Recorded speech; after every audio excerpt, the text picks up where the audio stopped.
Hey, what's up YouTube? It's your boy Knight.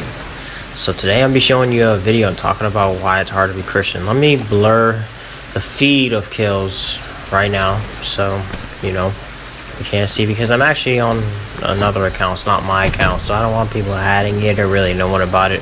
Anywho, I just wanted to talk about this because this is an actual issue to me. I feel like a lot of people they may say they are religious names, they don't really follow it. So what I mean by that, I'm gonna go into great detail with this. First of all,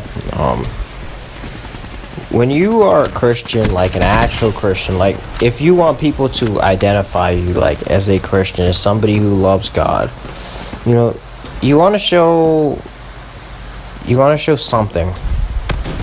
In my opinion, you want to show effort. That is a main thing you need to show as a believer in Jesus Christ. And when I say effort, I don't mean just effort to, do what you want to do. I mean effort to help people, effort to help society, effort to try not to sin, effort to do all this stuff, you know what I mean? Like, I see a lot of people that identify as Christians, but not like identify as in, they say, if you ask them, oh, what's your religion? Oh, I'm Christian. I see people say, I'm Christian, like outly. They want people to know it. It's not something they just don't say until asked. And they just don't really live like that. I mean, in my opinion, I wish all Christian people would live or try to live their absolute best according to the Bible. But I mean, not everyone's going to do that, and that's life. I'm not too upset about that, actually. I don't know what's gonna happen at the end, when things are over, and hey, that's not what I came to talk about. That's just, the end. Like, I don't know how people are gonna be judged and all that stuff, but being a Christian's hard, man. First of all, you got like a whole world out there against you. What I mean? Well, you may be an atheist, okay? And this topic may not bother you. You may not care. You know what I mean? Like, you just don't have a thought on it. And that's fine. Well, there's a lot of people, I mean a lot, that will just attack Christianity just for its well-being of a, popular religion, I guess. I don't really know why, to be honest. That's why I'm saying I guess, because I don't understand it. And it's like, to me, you have to live this life where people criticize what you believe in, or people say it's not real, where they come at you, blah, blah, blah. And, I don't go around saying to people, oh, God is real, shove it down your throat. You have to believe what I believe. No. It's actually taught to us in the Word that you are supposed to go around and spread this, but at the same time, you don't want to go to someone and force them to, follow the faith. You want to help them. When I say help them, I mean, from what I've noticed in the world is there's an everlasting evil. And everybody has this evil. They're all filled with evil, every single person in the world. And without something, you are not able to overcome this evil. And, well, I feel like that something is Jesus. And honestly, it's something I've noticed. And since I do notice it, I'm going to say that ever since I've gotten, with Jesus, I haven't felt that evil take over. I'm not going to lie, there's been temptations and this and that.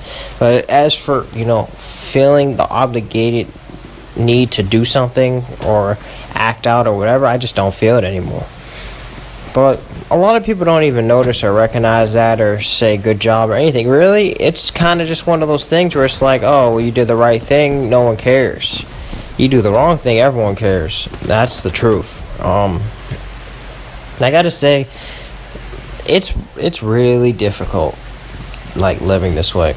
And another thing is that you should know is just try to imagine a life without getting drunk, without cussing, without lying, without sex before marriage, and without seeing somebody and then thinking, dang, she looks good, and you think about sexual things. I know the statement that's usually used, the statement is usually, dang, the things I would do to her. all this stuff is forbidden in the Bible. Not specifically forbidden, but I mean like just those acts in general. And I gotta say that's stuff you grow up on. Actually, I grew up in a ghetto neighborhood, a hood in itself, and I've just gotten better.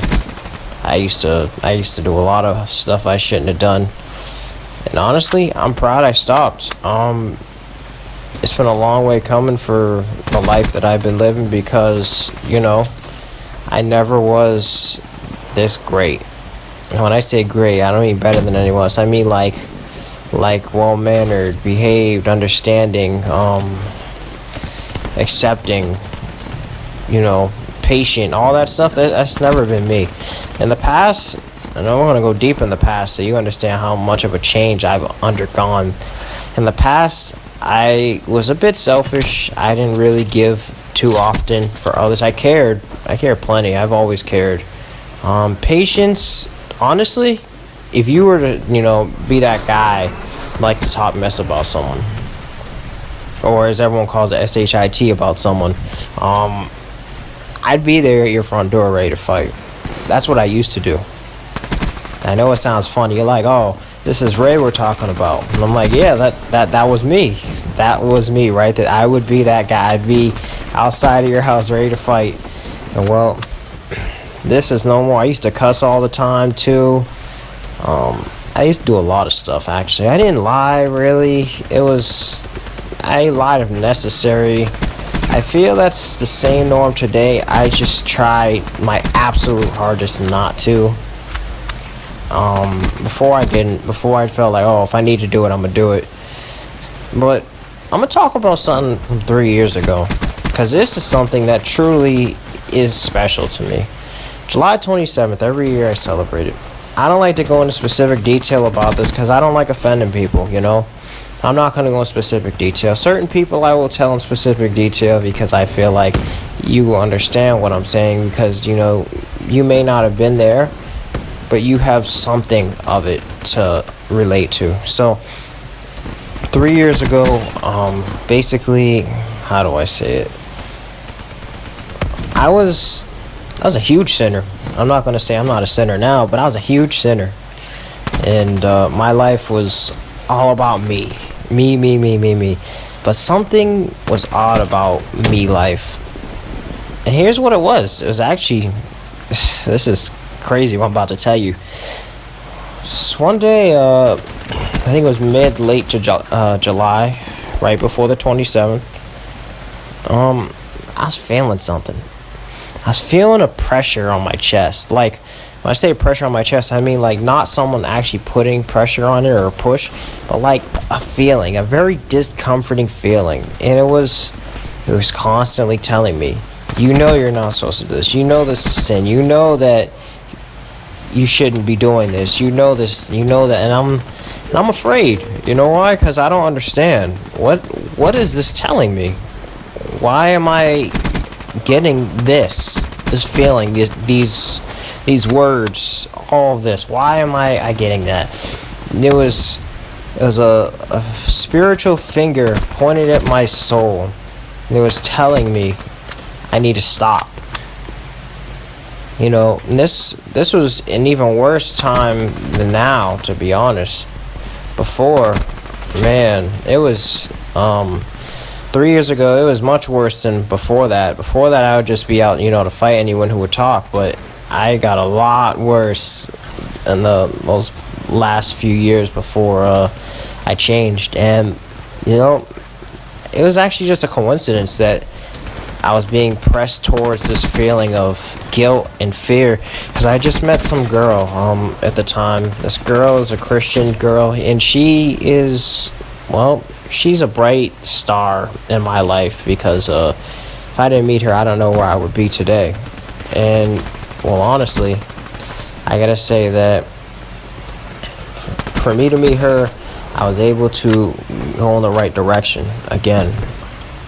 And when I say again, I mean, as a kid, I grew up on church and this and that, but I wasn't really sure. I didn't understand, I kind of felt like Jesus was, like he's like a cartoon in a way. Like he didn't feel pain, but he could get hurt. Like it was hard to explain. And well, when I felt that one day, I went to her and I asked her. I was like, is this a sin? And she told me all about it and how it was and how she wanted to help me out and this and that.